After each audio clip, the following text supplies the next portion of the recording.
Imagine que tudo o que hoje chamamos de civilização, cidades, estradas, livros, internet, viagens que atravessam o globo, tenha surgido nos últimos 10.000 anos. Agora recue a olhar para o resto do caminho. Você está diante de uma imensa extensão de tempo em que humanos modernamente anatômicos já existiam, mas não viviam em cidades nem plantavam campos como nós conhecemos. O título deste vídeo é direto: A Era Misteriosa Antes da Civilização. O que os humanos fizeram por 90.000 anos? E a pergunta que guia nossa jornada é simples e inquietante. O que essas gerações fizeram durante tanto tempo para que no fim nascesse a civilização? Para começar a responder, precisamos primeiro entender o mapa temporal. Evidências fósseis e genéticas colocam a emergência de Homo sapiens como espécie reconhecível por volta de 300.000 anos atrás. Muito antes de cidades e impérios, já tínhamos cérebros e corpos muito parecidos com os nossos. Cerca de 100.000 anos atrás, há sinais de uma mudança qualitativa no comportamento. Objetos decorados, contas de concha, padrões de ocre, vestígios que muitos chamam de revolução cognitiva ou comportamental, embora haja debate sobre quando exatamente isso começou e sua velocidade. A partir de aproximadamente 70.000 anos atrás, populações começam a se dispersar em ondas que atravessam oceanos e continentes, movimento que nos trouxe até a Austrália entre 65.000 e 50.000 anos atrás e, muito mais tarde, as Américas, via Bering, entre cerca de 20.000 e 15.000 anos atrás. As grandes pinturas rupestres e enterros complexos que associamos ao florescimento cultural aparecem em maior profusão há cerca de 40.000 anos. E então, muito mais adiante, por volta de 12.000 a 11.700 anos atrás, no Holoceno, surgem as primeiras comunidades agrícolas, que vão gradualmente dar origem ao que chamamos de civilização organizada. Quando falamos em 90.000 anos antes da civilização, estamos nos referindo a esse espaço entre a consolidação de comportamentos simbolicamente ricos e a emergência das sociedades agrícolas e urbanas. Um período em que as pessoas desenvolveram linguagens, artes, tecnologias e redes sociais complexas, mas ainda viviam, em grande parte, como caçadores-coletores. É desse tempo que vamos tentar extrair respostas. E se essa história está falando com você, se inscreva no canal e comente abaixo onde você está assistindo. Isso ajuda a construir a própria rede humana a qual este conteúdo pertence. Agora, imagine a cena. Noite sem luar. A linha do horizonte recortada por árvores. Um pequeno círculo de luz tremele enquanto alguém mexe a fogueira. O cheiro do humo e da resina se mistura ao perfume distante de ervas e carne assada. Ao redor da chama, 20, 30 pessoas. Nem aldeia fixa, nem cidade, mas uma coalizão humana, um bando, que se desloca conforme as estações, os cardos e as migrações de animais. Essa é a imagem que as evidências arqueológicas e antropológicas nos ajudam a reconstruir. Grupos relativamente pequenos, talvez entre 25 e 50 indivíduos, constituindo unidades sociais flexíveis.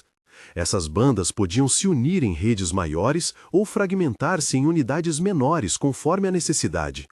A economia é direta e imediata: caça, coleta, pesca e manejo cuidadoso de recursos locais. Mas longe de serem simples ou primitivas, essas sociedades acumulavam conhecimento sofisticado sobre plantas, animais, rotas sazonais, pontos de pesca e, crucialmente, como transmitir esse conhecimento entre gerações. A transmissão não era apenas prática, era social e simbólica.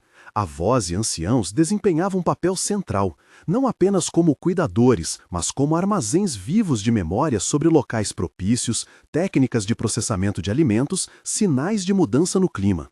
Há estimativas, sujeitas à margem de erro, de que a presença de adultos mais velhos aumentava a coesão do grupo e a sobrevivência infantil por meio da partilha de informações.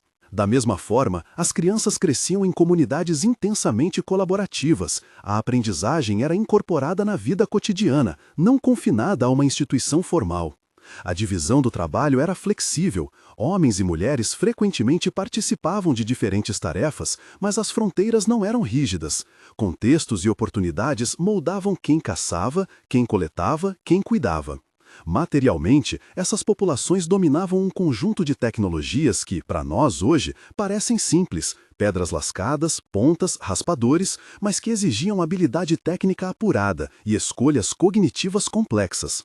Ferramentas micrólitas, por exemplo, representam uma abordagem de fabricação distinta, pequenos fragmentos de sílex ou outro material combinados em conjunto para formar lâminas mais eficientes ou para compor armadilhas e espetos. Essas tecnologias eram eficientes para a vida móvel e muitas vezes adaptativas em diferentes ecologias. Em paralelo, havia as primeiras experimentações em tecido e cordagens, uso controlado do fogo em cozinhar e modificar materiais e possivelmente formas rudimentares de armazenamento e processamento, tudo isso espalhado em pequenas inovações que se acumulavam ao longo de gerações. A história material é inseparável da história simbólica.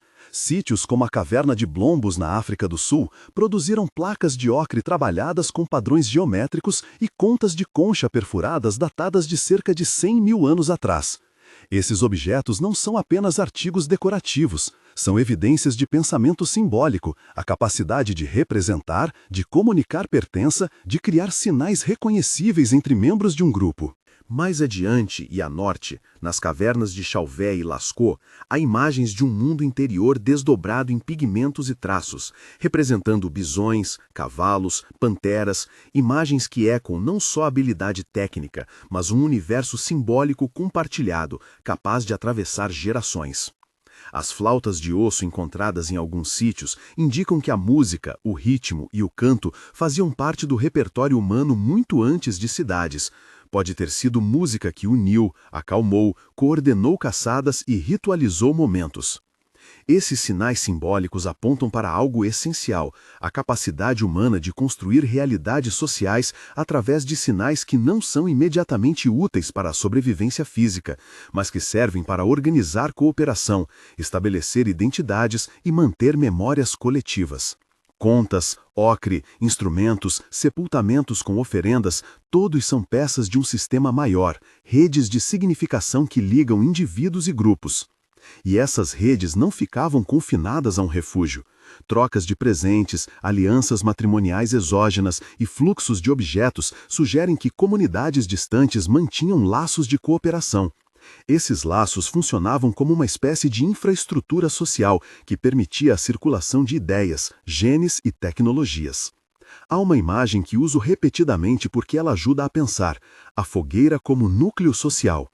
Em volta dela, não apenas aquecemos o corpo, aquecemos histórias, regras, memórias. As brasas guardam receitas, canções, rituais. Um objeto decorado passado de uma mão a outra ao pé do fogo carrega informação: quem pertence, quem fez, quem prometeu. A rede espiritual e prática que circunda uma fogueira multiplica a capacidade humana de acumular conhecimento cultural sem a necessidade de grandes cidades. Mas por que, então, essa acumulação não converteu de imediato em cidades e agricultura? O que faltava? Antes de tentar responder, vale mergulhar mais fundo nas expressões simbólicas, porque elas dizem muito sobre o que fazer significava para esses grupos. Em Blombos, as placas de ocre riscadas não apenas mostram desenho, elas sugerem um código reconhecível, um sistema para delinear pertença, talvez para marcar objetos ou indivíduos. As contas de concha perfuradas, encontradas em sítios da África e além, parecem ter circulado por distâncias marinhas e terrestres surpreendentes, indicando trocas que iam além do vizinho imediato. No norte da Europa e nas estepes da Eurásia aparecem as chamadas Venus Figurines, pequenas esculturas femininas que, apesar das variadas interpretações, demonstram uma atenção ao corpo e talvez a rituais ligados à reprodução, saúde ou identidade. Não sabemos tudo sobre o significado desses objetos. Há debates acalorados entre arqueólogos e antropólogos. Mas o fato de termos tantas formas diferentes de simbolização revela que humanos antigos cultivavam mundos de significado tão ricos quanto os nossos, embora estruturados de modo distinto. Pense agora no interior de uma caverna. A mão de um indivíduo espalha carvão e ocre sobre uma superfície de pedra. A luz de uma tocha projeta sombras erráticas nas paredes, e as figuras ganham movimento. O som ecoa, talvez haja um canto. É impossível dizer com certeza se essas pinturas eram narrativas de dias de caça, mapas estelares, registros míticos ou exercícios estéticos. Provavelmente eram tudo isso e mais. As imagens são táteis, você quase sente a aspereza do pigmento, o eco das vozes. As pinturas também funcionavam como espaços de encontro simbólico, lugares onde conhecimentos eram reiterados e, assim, fixados culturalmente. Ao lado desse mundo simbólico, havia rotinas práticas que faziam a vida possível. A nutrição dependia de uma combinação de plantas e animais, e o que hoje chamaríamos de manejo de recursos estava longe de ser casual.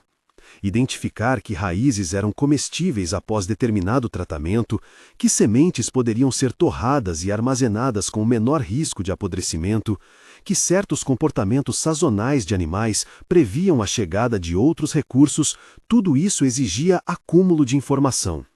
Havia também inovações tecnológicas discretas, mas importantes, recipientes rudimentares de materiais vegetais para transporte e armazenamento, técnicas de fiação e tecidos, quando preservados, em raros casos, apontam para uma história complexa, e métodos de pesca e embarcação que, em alguns cenários costeiros, permitiram travessias e exploração marítima muito antes da agricultura.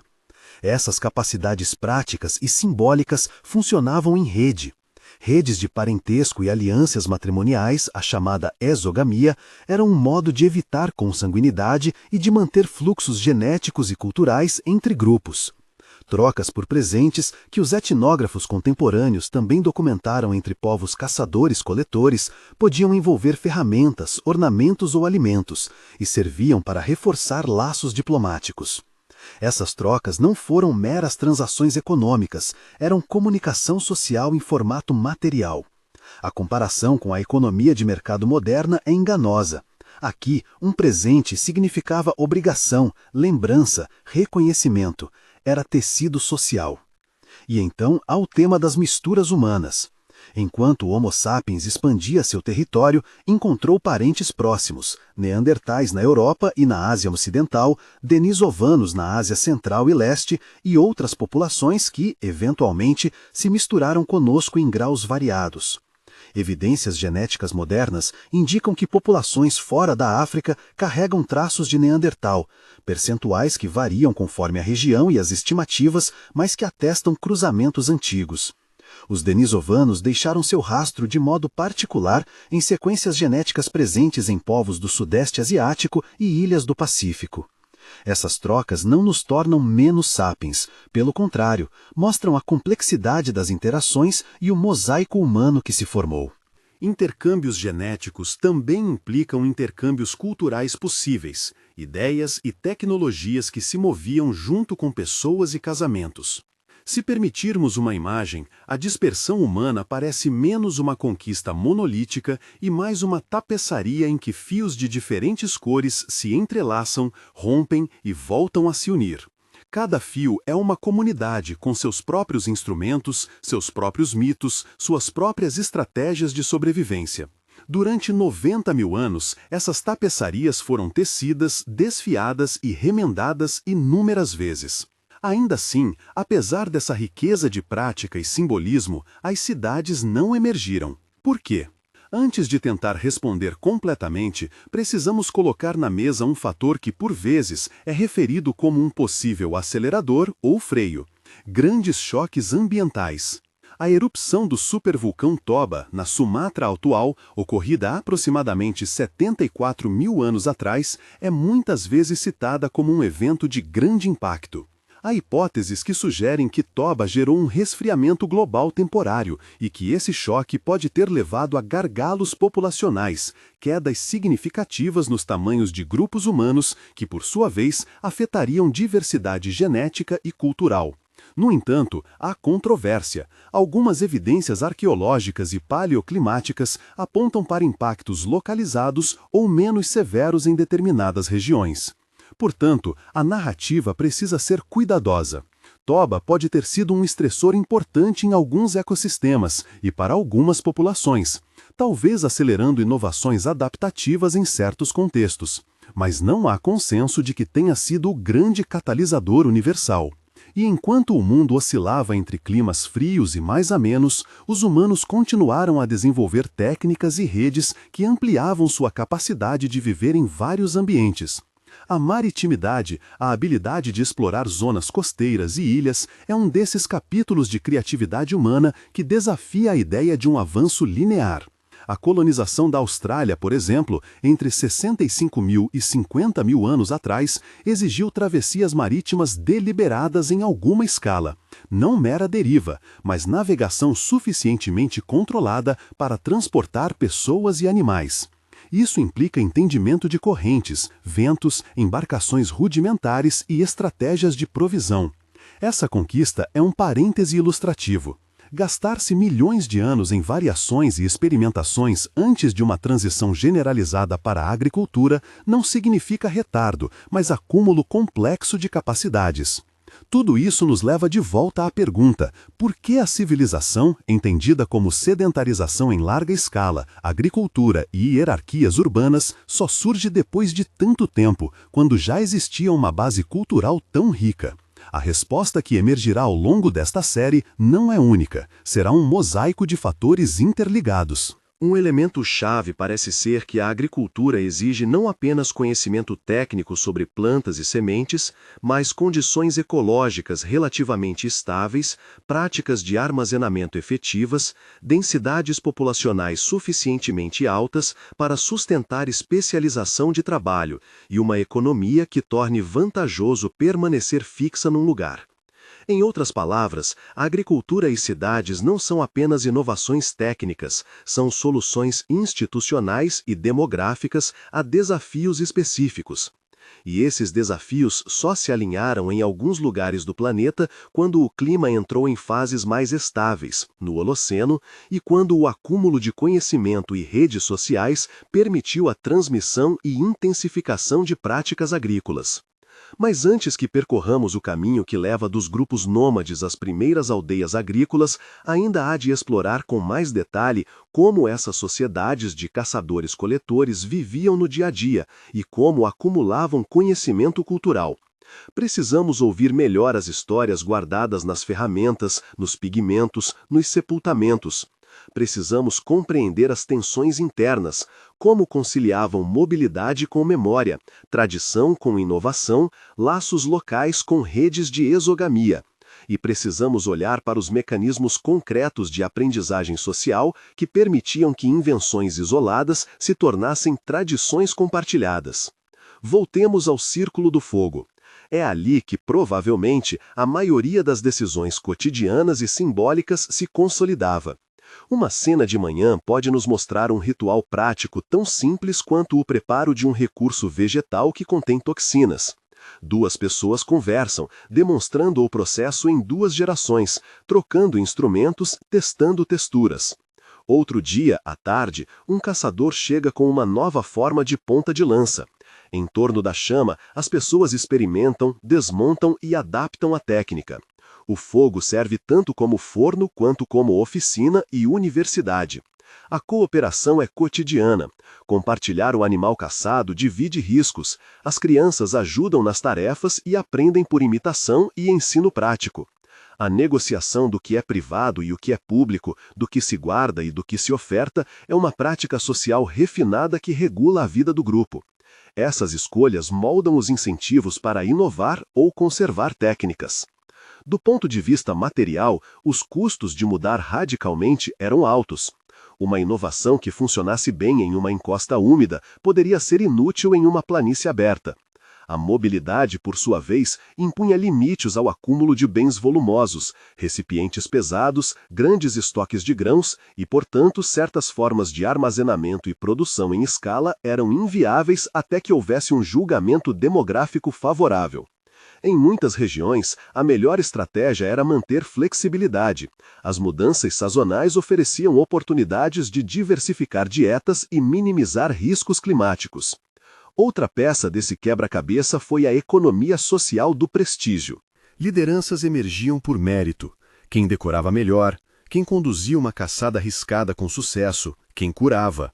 E essa liderança, em geral, era difusa e limitada em sua capacidade de coerção. Em sociedades altamente móveis, estruturas rígidas de comando eram dispendiosas. A cooperação baseava-se em redes de reciprocidade e reputação. Somente quando as condições permitiram a acumulação material mais duradoura, passaram a surgir formas de autoridade que podiam controlar excedentes, organizar grandes projetos e criar estruturas administrativas, ingredientes essenciais para a urbanização. Mas isso não responde por completo à pergunta: o que fizeram por 90 mil anos? Fizemos a pergunta no início e depois de olhar para as fogueiras, as contas, as migrações e as tecnologias, começamos a ver um quadro mais complexo. Eles construíram mundos simbólicos, teceram redes, aperfeiçoaram tecnologias móveis, navegaram mares e atravessaram continentes, trocaram genes e ideias com vizinhos distantes, adaptaram-se a choques ambientais e experimentaram com modos de vida que só mais tarde se cruzariam numa direção que levou à agricultura e à cidade. O fato de essa transformação institucional ter demorado não diminui a intensidade e a sofisticação da vida humana anterior. Pelo contrário, essa era misteriosa é o campo de provas do que nos tornou culturalmente capazes. Ainda assim, há lacunas essenciais que nossa narrativa precisa preencher. Precisamos entender com mais precisão como as inovações técnicas se difundiam pelas redes, quais eram os limites da mobilidade para manter conhecimento técnico, de que modo os eventos climáticos, como as oscilações glaciais e os pulsos de vulcões como Toba, atuaram como aceleradores regionais de mudança social. E, por fim, como casos concretos, como a emergência de comunidades natufianas no Levante, representam pontes entre coleta intensiva e plantio deliberado. Essas perguntas levam diretamente ao próximo conjunto de temas: as tecnologias que sustentaram longas travessias marítimas e a colonização de novas ilhas, o papel do armazenamento e do controle de sementes, a genética das populações envolvidas e os mecanismos institucionais que, juntos, pavimentaram o caminho para assentamentos permanentes. Antes de avançarmos para essas janelas históricas decisivas, migrações costeiras que alcançaram a Austrália, inventos microlíticos que mudaram a caça, os primeiros sinais de armazenamento sistemático, há um ponto que merece uma pausa: o caráter cumulativo da cultura humana. Inovações isoladas tendem a permanecer isoladas, mas quando uma comunidade tem conexões suficientes, redes de casamento, rotas de troca, confiança, essas inovações podem saltar de um lugar a outro e, ao chegar em contextos onde outras condições existem, combinar-se com elementos locais para criar novidades maiores. É essa capacidade tecnológica de compor ideias, juntando fios de diferentes origens, que faz do acúmulo cultural um processo não linear e muitas vezes imprevisível. A civilização, nesse sentido, não é um destino inevitável. É uma convergência contingente de clima, demografia, conhecimento e instituições. E então voltamos ao fio inicial da nossa narrativa. A era misteriosa antes da civilização não foi um espaço vazio. Foi uma longa temporada de experimentação, troca, perda e reinvenção. Ainda assim, a pergunta persiste com força: como essas experiências cotidianas, essas fogueiras e essas contas se transformaram finalmente em campos de trigo e vilas permanentes? Para responder isso com cuidado, precisamos atravessar trajetórias geográficas e temporais específicas. Precisamos olhar para os caminhos marítimos que levaram à Austrália, para os sítios que preservam a evolução de ferramentas microlíticas, para o Levante, onde surgiram as comunidades natufianas que parecem ter ensaiado formas de sedentarismo, e para os pulsos climáticos que abriram janelas de oportunidade. Só então poderemos traçar o mosaico de condições que fizeram da agricultura uma estratégia viável e, depois, da cidade uma necessidade competitiva. Mas antes de seguir adiante, vale fazer uma pergunta provocadora. Se uma série de pequenas revoluções tecnológicas e simbólicas já existia dezenas de milhares de anos antes das primeiras vilas, por que não vemos, em muitos lugares, uma agricultura avançada surgindo antes do Holoceno? Será que o atraso foi causado por limitações ecológicas, por limitações demográficas, por estruturas sociais que favoreciam mobilidade ou por uma combinação de tudo isso? Isso é algo que a arqueologia e a genética tentam responder peça por peça.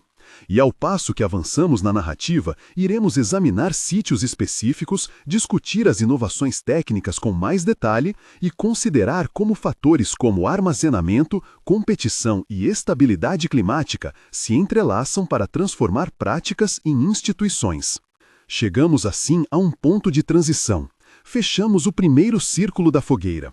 Vimos quem eram nossos ancestrais em termos gerais, como viviam, quais sinais simbólicos deixaram e por que esses sinais complicam a ideia de um atraso simples. No próximo segmento, vamos cruzar oceanos. Analisaremos como humanos enfrentaram o desafio da maritimidade para alcançar a Austrália, o que isso nos diz sobre capacidade de planejamento e tecnologia náutica e como esses movimentos de povoamento se combinam com eventos climáticos para operar trajetórias culturais. Também nos aprofundaremos nas ferramentas e artefatos concretos que marcaram passos decisivos rumo à economia de excedentes, o tipo de tecnologias que, cumulativamente, criaram as condições para o surgimento da agricultura. Mas antes de embarcar nessa travessia, fique com esta imagem final desta etapa. Ao redor da fogueira, uma conta de concha é passada de mão em mão. Não é apenas ornamento. É nó de uma rede que liga pessoas e ideias a centenas de quilômetros de distância. Essas redes, por fim, irão permitir que invenções recebam apoio, que sementes de conhecimento floresçam em novos solos. E é por isso que a pergunta "o que os humanos fizeram por 90 mil anos" tem resposta longa e multifacetada, porque aquilo que fizeram foi construir o capital cultural, que muito mais tarde viria a ser usado de maneiras que nem eles podiam prever. E é por isso que a pergunta "o que os humanos fizeram por 90 mil anos" tem resposta longa e multifacetada, porque aquilo que fizeram foi construir o capital cultural, que muito mais tarde viria a ser usado de maneiras que nem eles podiam prever. Cruzar-se-ia ao mar em pequenos cascos de madeira, remos rítmicos marcando o tempo, o sal salpicando no rosto, como um rito de passagem de uma cultura para outra. Pense na travessia que levou grupos humanos à Austrália entre cerca de 65 mil e 50 mil anos atrás. Não foi um acidente de deriva. As evidências sugerem planejamento, logística e uma coragem prática notável. Imagine amanhã antes da partida. Gente enrolando peles para proteger bebês, afiando pontas, escondendo sementes e reservas de carne seca. O barulho das ferramentas, o cheiro do alcatrão usado para vedar juntas de madeira, o ruído de pássaros e do mar ampliando a sensação de um mundo maior. Navegar daquela maneira exigia entendimento de ventos, marés e correntes, bem como de provisões suficientes para a travessia. Não era tecnologia abstrata, era competência transmitida de geração para geração. A maritimidade antiga abre uma porta importante, a capacidade humana de mover-se não apenas por terra, mas por rotas costeiras e ilhas, criou corredores de troca que aceleraram a difusão de técnicas e símbolos. Esses corredores funcionaram como estradas pré-históricas, onde uma ponta de lança ou uma conta de concha podia viajar centenas de quilômetros em poucas gerações, alcançando comunidades que transformavam o objeto conforme seus próprios usos. Isso é um ponto vital. Inovações não eram necessariamente inventadas uma única vez e depois replicadas mecanicamente.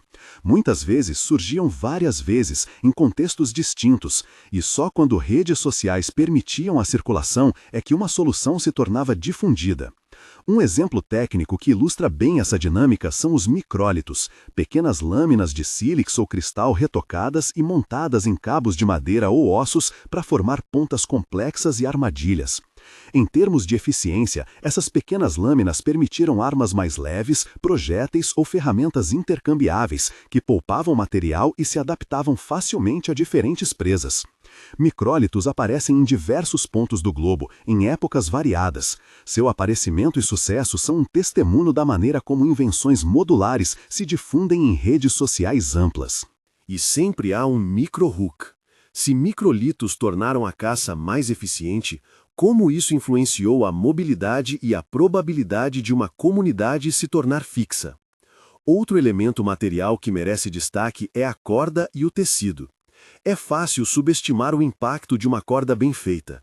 Ela permite a construção de armadilhas mais complexas, a fabricação de redes de pesca, a fixação de cabos em embarcações e o transporte de cargas maiores. Corda e fiação implicam conhecimento botânico, quais fibras procurar, como processá-las, tecnologia de torção e técnicas de armazenamento. Quando arqueólogos encontram fragmentos preservados, raros porque materiais orgânicos tendem a degradar, eles revelam uma tecnologia invisível, fundamental para a vida costeira e lacustre. Imagine mãos calejadas alinhando fibras, mordendo as pontas para testar a resistência. Cantos antigos que acompanhavam o ritmo do trabalho manual. Acordes dessa tecnologia simples fazem-se sentir em muitas outras inovações. A domesticação do cão é outro capítulo de grande importância nesse período. Existe evidência de que cães foram separados geneticamente dos lobos há dezenas de milhares de anos, em diferentes lugares e momentos, talvez entre 20 mil e 40 mil anos atrás, segundo estimativas amplas e sujeitas a debate. A presença de cães ao lado de humanos alterou práticas de caça, proteção e transporte. Eles teriam ajudado a detectar perigos, a perseguir presas, a carregar pequenas cargas e a alimentado os vínculos simbólicos que os tornaram membros reconhecíveis de grupos sociais. A chegada de um cão para um grupo humano é uma mudança que se lê tanto na genética quanto na vida cotidiana. Menos apenas um animal de companhia, mais um parceiro tecnológico e social. Enquanto tecnologias se acumulavam e redes se expandiam, houve também momentos em que o mundo natural pressionou com força. Voltamos à erupção do Toba, cerca de 74 mil anos atrás. As evidências sugerem um evento de grande magnitude, que pode ter provocado resfriamentos e impactos ambientais regionais. Mas o que isso significa para culturas móveis? Para alguns grupos, choques como o Toba teriam sido um catalisador de inovação e de reorganização social. Para outros, um período de contração, onde tradições e capacidades foram perdidas. A arqueologia não oferece um relato uniforme. Em alguns sítios, aparentes sinais de continuidade cultural. Em outros, decadência e reconfiguração. Em termos de narrativa, Toba é um lembrete de que pressões ambientais criavam janelas de oportunidade, locais e temporais, onde certas estratégias sociais e tecnológicas eram mais vantajosas. E esse é outro micro-hook. Que tipo de adaptabilidade social é necessária para atravessar um inverno vulcânico? À medida que o planeta emergia de pulsos glaciais e oscilações climáticas, algumas regiões começaram a oferecer uma estabilidade relativa de recursos, especialmente durante o Holoceno inicial, a partir de cerca de 12 mil anos atrás. Mas por toda a era misteriosa, antes dessa estabilidade ampla, populações aprenderam formas de estocar, conservar e gerir alimentos que, em pequena escala, precursores da agricultura. Técnicas de armazenamento em cestos ou em covas forradas, torrefação de sementes para reduzir toxinas, métodos de secagem para preservar carne e peixes, todos são indícios de um manejo mais deliberado de recursos. Guardar excedentes em pequena escala tem consequências sociais, permite acúmulo, cria obrigações de partilha, cria incentivos para aquilo que hoje chamamos de especialização. É aqui que entra a história dos natufianos, no Levante, entre aproximadamente 12.500 e 9.000 anos atrás. Eles representam um dos casos mais documentados de sociedades que ensaiaram formas de sedentarismo antes do estabelecimento pleno da agricultura. Em sítios natufianos, vemos habitações mais permanentes, estruturas de pedra, uso intensivo de grãos silvestres e práticas de armazenamento mais sistemáticas. Tudo indica que eles viviam em núcleos relativamente densos, com calendários alimentares que combinavam coleta intensiva com aproveitamento de recursos locais durante várias estações do ano. É importante sublinhar, os natufianos não inventaram a agricultura do dia para a noite. Antes, eles demonstraram como a intensificação da coleta e o aumento da densidade populacional podem criar pressões e oportunidades que tornam vantajosa a domesticação deliberada de plantas. A domesticação das plantas foi, em grande medida, um processo de coevolução. Certas espécies de gramíneas e leguminosas responderam à colheita humana com mudanças na genética. Sementes maiores, espigas que permaneciam mais aderidas, características que, ao selecionarmos sistematicamente plantas para consumo, acabamos promovendo. Essas mudanças podem levar décadas ou séculos, raramente ocorrem em uma única geração. A domesticação também exigiu técnicas de plantio, rotação e armazenamento, além de formas sociais que permitissem cuidar de plantios em comum. Isso não é apenas botânica, é institucional. Quem vigia os campos? Como se distribui o trabalho? Como se resolve o conflito sobre a colheita? Perguntas desse tipo demandam arranjos sociais mais formais do que a maioria das bandas móveis mantinham. E então a questão dos custos torna-se inevitável. A mudança para a agricultura trouxe vantagens claras, potencial para excedentes, maior densidade populacional e possibilidade de ocupação contínua de territórios, mas também custos concretos e documentáveis. Osteoarqueologia nos mostra tendências. Em muitos círculos, populações agrícolas antigas exibem queda na estatura média, aumento de cáries dentárias e sinais de doenças infecciosas mais prevalentes, consequência de dietas ricas em amidos e da vida em maior proximidade com humanos e animais. Além disso, a permanência e o excedente facilitaram a emergência de desigualdades, acúmulo de bens, controle de armazenamentos por parte de indivíduos ou grupos específicos e formas de autoridade capazes de mobilizar trabalho para projetos de larga escala. Tudo isso cria possibilidades de hierarquia e coerção, que eram menos comuns em sociedades móveis baseadas em reciprocidade. Não é que a agricultura fosse moralmente pior, mas ela redefinia incentivos econômicos e sociais, e muitas dessas mudanças trouxeram benefícios a alguns e custos a outros. Para entender por que nem todas as populações adotaram a agricultura simultaneamente, é útil enxergar a dinâmica demográfica. A densidade populacional importa. Baixas densidades dificultam a difusão sustentada de práticas agrícolas. Sem vizinhos suficientes para trocar sementes, sem mão de obra para cuidar de lajes de plantio, certas técnicas não se estabilizam. Ao contrário, em áreas onde recursos locais permitiam densidades mais altas e onde redes de troca já existiam, a agricultura podia florescer como uma estratégia viável. Isso explica parte da variabilidade geográfica do fenômeno. Algumas regiões convergiram mais cedo para formas agrícolas. Levante, planícies da China, planícies da Mesopotâmia, altas terras da América Central, ao passo que outras permaneceram com modos de vida mais móveis por milênios adicionais.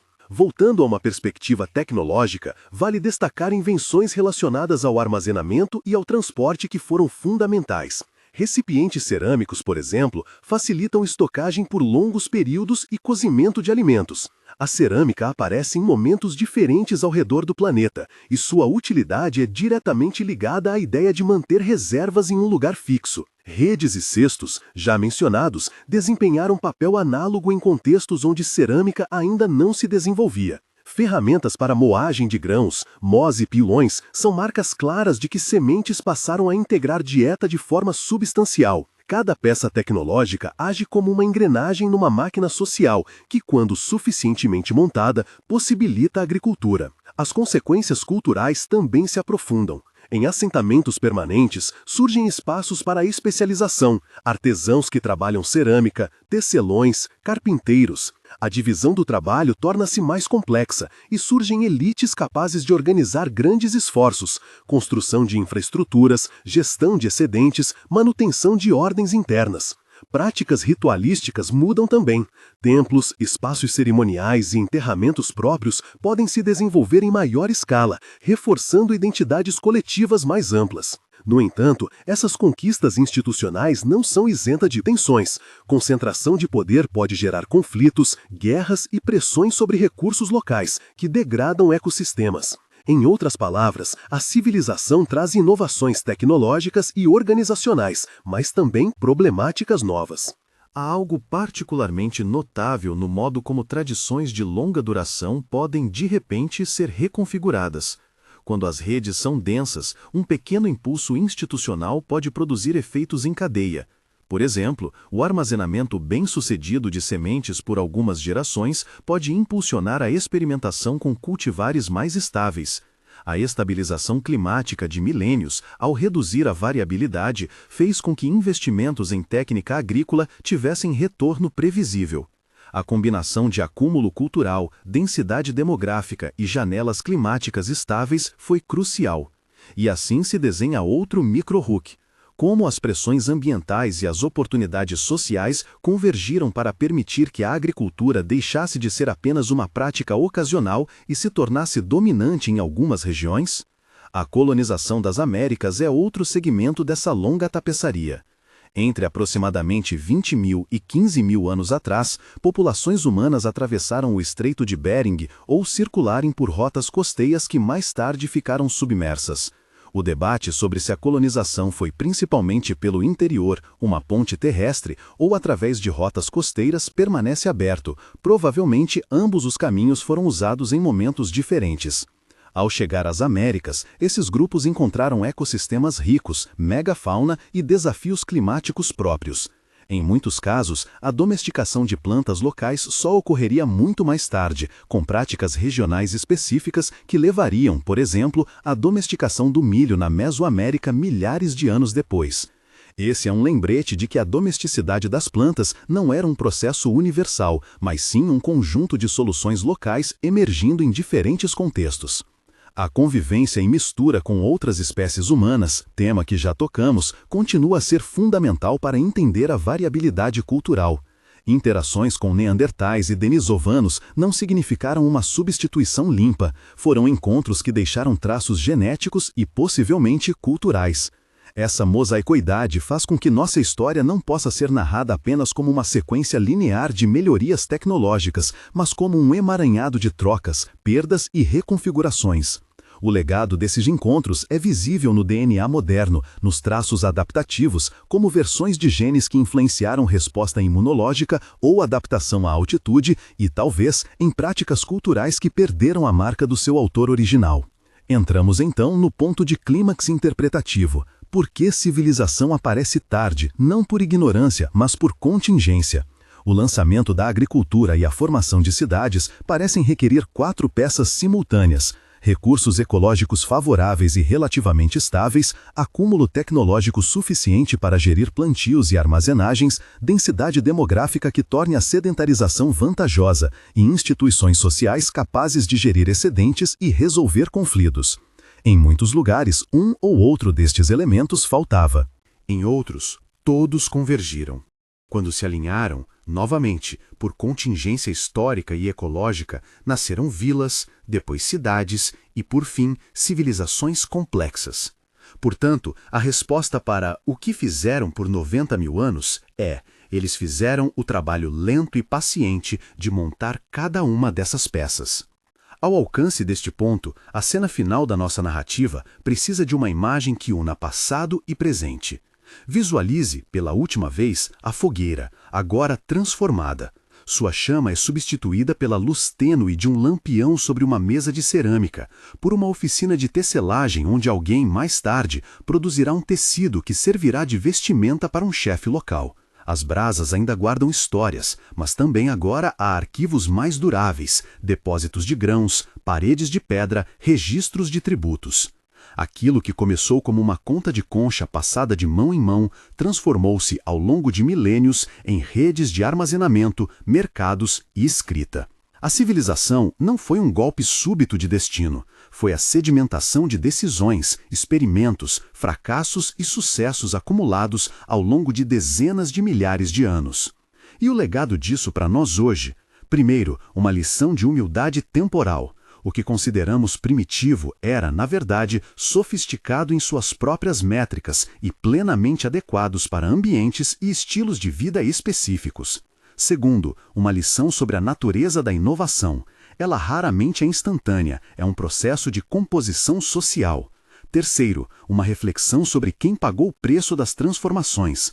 A agricultura trouxe abundância para alguns, sofrimento para outros, e a civilização trouxe vantagem material e complexidade moral. Por fim, um lembrete. Nosso cérebro paleolítico vive em corpos e mentes que foram moldados por essa longa era misteriosa, e ainda carregamos hábitos, gostos e respostas emocionais que nasceram junto com as fogueiras. Ao encerrar, retomo a pergunta que guiou nossa jornada. A era misteriosa antes da civilização. O que os humanos fizeram por 90 mil anos? Resposta curta e insuficiente. Fizeram exatamente o que precisamos imaginar para tornar a cidade possível. Construíram redes, articularam símbolos, aperfeiçoaram técnicas, viajaram, enfrentaram vulcões e geleiras, cruzaram mares, trocaram genes, domesticaram cães, desenvolveram micrólitos, fiaram cordas, plantaram e colheram, cuidaram de velhos e crianças. Tudo isso, repetido em lugares diferentes e em escalas variadas, acumulou capital cultural. Esse capital tornou possíveis os primeiros campos, e os campos, por sua vez, tornaram viáveis as primeiras aldeias, que abriram espaço para as primeiras cidades. A história não acaba aqui. Cada cidade carrega memórias das fogueiras das quais ela emergiu. Cada rua tem a profundidade de práticas e símbolos que atravessaram milênios.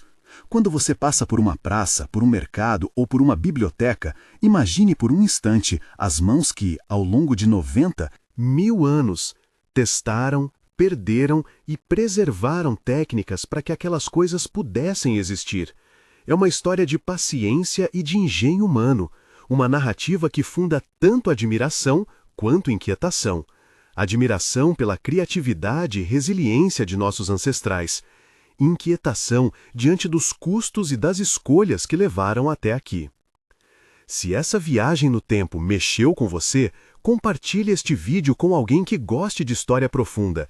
Dividir perguntas grandes é também uma forma moderna de tecer redes.